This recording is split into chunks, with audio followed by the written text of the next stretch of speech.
Think about the scrimmage the other day. Better than the first scrimmage, just from a, still good and bad on both sides, but more competitive, and still too many drops, still jumped offside too many times, but improvement.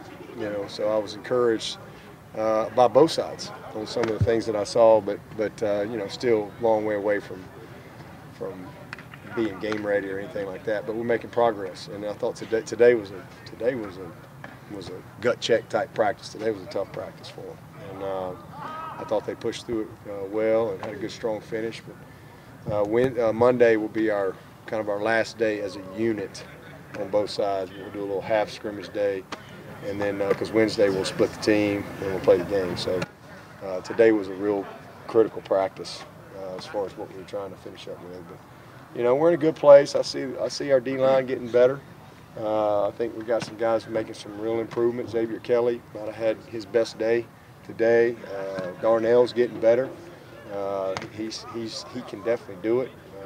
Encouraged by him, and Tyler Davis, and E.T. and Rook. And those guys have made a lot of progress. Got a long way to go, but they're coming. And so I'm encouraged by what I've seen by those guys. And that's kind of where most of the focus has been, just simply because you got a bunch of guys that are getting reps in there that really haven't played. Outside of that, I think we're right on track. Spoke to Darion. What are you seeing with him on the other side of the ball? He's doing good. I threw him over and worked a little wide out today in our one-on-one drill, and just kind of he went right in there and ran a great route, caught the ball. He's a legit dude, man, that can play either side. So it's nice. It's a nice luxury for us to have a guy that could probably be a starter for us on either side of the ball. So we're just going to continue to work him. Like we've been doing, and we'll see how it all plays out as we move on forward in the season. How rare is it to have someone that's able to that quickly pick up what he's done? Rare. Simply because it's more so than the scheme is the mindset. It's just the mindset and the ability to do it at a high level on both sides. I haven't been around many guys that can just transition like that. But he's a unique guy. He's a very, very skilled, very tough, very instinctive and smart football player, obviously, to be able to do that. That's why you don't see many guys that can do that. I mean, Adam Humphries could do it. He could have started for us on either side of the ball, for sure. Ray could have started for us on either side of the ball, but he didn't really want to do it, DK, he's like, put me in, coach. I just want to play ball, and I love that. So he's just got the right mindset, and he's just a really good football player that's going to help this team, and he'll still have opportunities to touch the ball if he ends up making defenses home come fall. He'll still be a guy that'll touch the ball in some form or fashion, whether it's return game, mix him in on offense, just depending. It might be a year from now we may move him back. Who knows? Or he may stay at wide out and we may package him. But he gives us a lot of options. So it's been a really good spring. Spring is when you try to find out. And like I said, some guys, that I think, whether it's a defensive guy working over an offensive guy, they don't really want to do it. They don't really have they don't have the mindset for it. But he does. And then obviously the ability to learn it is even more impressive. Our first time talking to you since Mara's injury. Obviously you're so deep at wide receiver, but I guess it means more snaps for DK there at that position, and you're working with DeAndre there too. Is that right? Yeah. Well, we really didn't affect anything with DK. I mean, we've got really good depth, and everybody's here. It'd be different if the three freshmen weren't coming till the summer. But all three of those guys are here, so we've got lots of options. We cross-train those guys. Jeff does a nice job. That's one of the things I always challenge him in, is that cross-train as many guys as we can. So it just gives you options to get the best people on the field, and you got some guys that are very capable of playing three positions. Some you just have to kind of get them. Like right now, we're asking God and Frank to just learn one thing, and let's just get them let's walk before we run.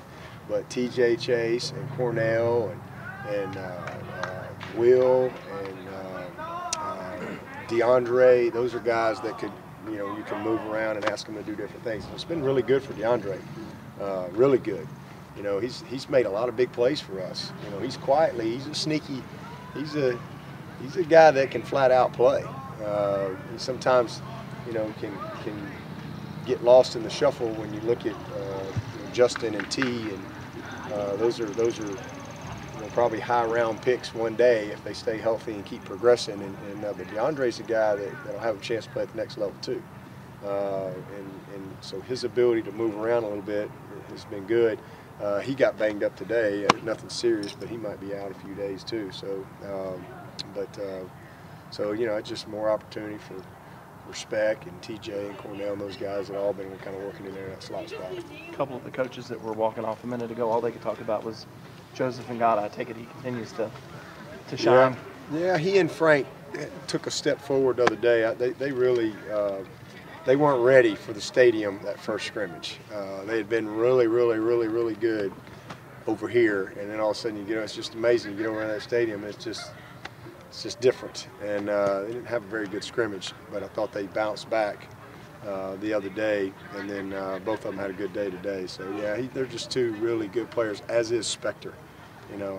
Spector he's a special talent as well. So we really hit a home run on all three of those guys. That's as good a group as we've ever signed, collectively. Mario said the other day he thought Brandon might actually be a little bit quicker than Renfro. Have you seen that, or is he? Well, he's bigger. He's bigger and a lot stronger. But I don't know if I'm ready to. I don't know if I'm ready to go there. But he can run. He's explosive. He's got great size and good range and good ball skills. But he's just a different type player than Renfro. But he's going to be really good. You think he slowed down for Jalen Lay a little bit? Yeah. A little bit. He's still battling a little. That's just kind of where he is. I mean, it's going to take him. I'm hoping for him once we sit down after spring and kind of map out what we need him to do this summer. If he'll go do it, I think he'll be in a much better place come camp. But right now he's still. It's just the game is fast. But he has made a lot. It has slowed down some. But he's still got a ways to go. What's the big thing you look for in the spring game? Kind of the first time guys playing in front of a crowd. Well, that's that right there. How they're going to respond in that environment. And the biggest thing is the 17 mid-years that for the first time are going to get a chance to kind of be exposed to that. And even though it's just a spring game, it's a big deal for a lot of those guys, and for them to kind of go out there and breathe a little bit, it just gives you a great chance to coach them, and for them to grow from that experience and be more prepared for August when it gets here that Thursday night. So, because a lot of those guys are going to have to play, and so I think it's a big thing. And then just how they're going to compete, because now it's the team's different. It's a different deal, and guys are going to some guys get more reps than maybe they were getting in normal practice, and so how they're going to take advantage of that. I mean, it's a game. We just treat it as a game, and see who can at that point, and then we evaluate from there, and not just that game, but the totality of spring. Put a good plan together and challenge each one of these guys to go improve this summer. Have you figured out who your two head coaches are going to be? Not yet. Is there a player or position group that we should be looking out for that we haven't been focusing on? Player or position group? Not really. Yeah, I think pretty much all about it. Y'all been pretty much covering them all. Quarterback's going to be pretty good. How about your punter battle? How's Aiden doing? He's doing good. Will's been more consistent, and has had competition is a beautiful thing. He's had a great spring. He's had a really good spring, and you see why we signed Aiden. He's got natural pop. He's a very focused kid. He's fundamentally very polished. He's coming in at a lot different spot than Will did. When Will wasn't really a punter. He was a quarterback, shortstop, and a basketball player that just ran out there and said punt the ball. So he's had to learn, but he's got. I mean, I think Will will be as good a punter as we've had come here. You know, I mean, he's had some inconsistency. He's had some good moments, and he's had some inconsistency his first couple of years. But I think he's ready to really take off and be what we've seen consistently on our practice field. You know, and we're never gonna have a punter lead the. I hope not anyway. Lead the league in punting, because you know most of the time we don't have backed up situations. Most of the time we move the ball a little bit. Our defense creates field position, so most of our punts are really not flip the field situations. And you know, Will's done a good job with that. He's got to be more consistent when we do need him to flip it, and he's done that in the spring. But I just think maturity, confidence. He's been in a lot of games. He's had some failure. He's had some success, and it's just kind of, you just kind of see that confidence and leadership growing in him. So I'm excited about him, and he had an unbelievable day out here today in front of a lot of people. So it's good to see him perform, and he's just got to take it to the game field and be what he can be. He's got. I mean, he could be a draftable kid if he'll just be consistent with his process, and because he's very talented. And Aiden is a guy that I think, you know, through the summer, getting a little bit stronger, and then coming in here, he's going to definitely have an opportunity to compete. He's a special talent, and then you throw in the fact that he's a left-footed guy. It's pretty exciting to see that ball come off his foot, because it's just different. And I don't have any doubt we'll get a turnover or two before he gets out of here and his career's over, just simply because it's just different. I've been doing it long enough to know that that's something that's hard to simulate, because not many people have left-footed punters. So Ngata's at the 9 and Frank is at 2? No, Ngata's working 2. Okay. Frank's working 9. Okay.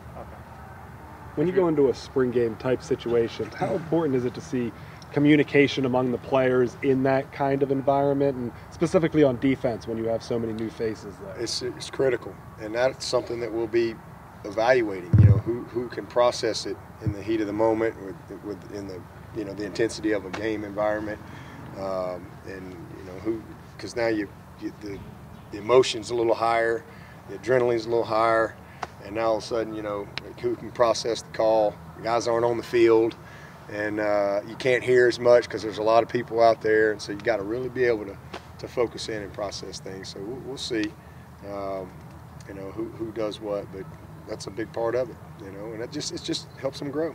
You know, obviously nobody's going to win or lose on somebody's record. We're playing for some pride, but it's a big tool for us to grow our team. That's why I know I've said it a couple times. I really hope our fans will show up, and you know, we can create.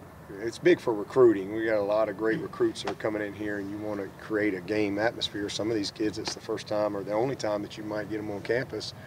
So that part's big, but really for our team, and just using it as a great tool, because it's a privilege very few people have a spring game environment like we have here, and so that gives us, to me, a big edge in the mental prep for our players. Amari, do you have any kind of a timetable with him? Do you think there's a chance he could come back into play In the fall? Oh yeah. Oh heck yeah. Shoot, they had, what was it, Sam Cooper and Chad Kelly, I think, tore their ACL on the spring game day, which I think that spring game was later, like maybe the second week of April, and they played against Georgia, like August 31st, if I remember correctly. So yeah, oh absolutely. You know, but it's, you know, everybody responds differently to those type of injuries. It was a clean injury, but a lot of it just is who that person is and how they're going to grind through the rehab. And let me just tell you, Amari, he don't do anything halfway. He'll pour everything he's got into getting himself back, and he'll be better than ever. I mean, Deshaun Watson made All-Pro this year with 2 torn ACLs, so you know they're not cutting his leg off. He's going to be back, and it's unfortunate, but you know it's just part of his journey, and you just got to own it and embrace it. And he was going to grind anyway this summer, so now he's just grinding to get himself back strong and healthy, and we'll see where he is once we get into fall camp and make a decision there. We'll go at his pace. We're not going to rush him back or anything. Whenever he's ready, they'll put him back in there, but he'll do everything he can to get back as soon as possible. Some teams in the spring game will do, say the loser has to eat hot dogs and watch the winner just eat steak. Do y'all do anything like that, or do you not place as much emphasis on the win loss? Or how do y'all treat the spring? Oh yeah, they do. We give them a day. The winning team gets a day off from training. They get a day of hooky, and everybody else, the other team has to come on in. So we have a little fun with it. We're proud within the coaching staff, so it's always fun. And we'll bring in a couple honorary coaches, so we'll have a couple former players that'll be in to participate in that as well. You think Amari having his dad back at home in Tennessee will kind of help him through this, supporting him? Oh yeah. Well, his mom's right there. And he's obviously close with his family. And I talked to his dad the other day, and they're all understand it's a football family. They know what he's got ahead of him and what he's got to deal with, and put their arms around him. He's gonna have surgery, I think, on Friday, and get that behind him and start the process of getting back better than ever. How's Feaster been this spring? Really good. He had 2 big, long runs. It's the best he's been since he's been here. I was very impressed to see him in the scrimmage the other day. 2 great plays. He just looks fast. He's focused. He's got blinders on. He's locked in, and man, I'm really pleased with him. I'm pleased with all of our backs. Lynn Jay's having a good spring. He's really grown up a lot. ET has really done a nice job of leading and coming out here with a blue-collar mentality every day. And that little wrencher has done a nice job. That kid can play, man. He does a good job. I mean, whenever he gets opportunity, he takes advantage of it. So we got a good group, and then we'll get a couple more guys in here this summer.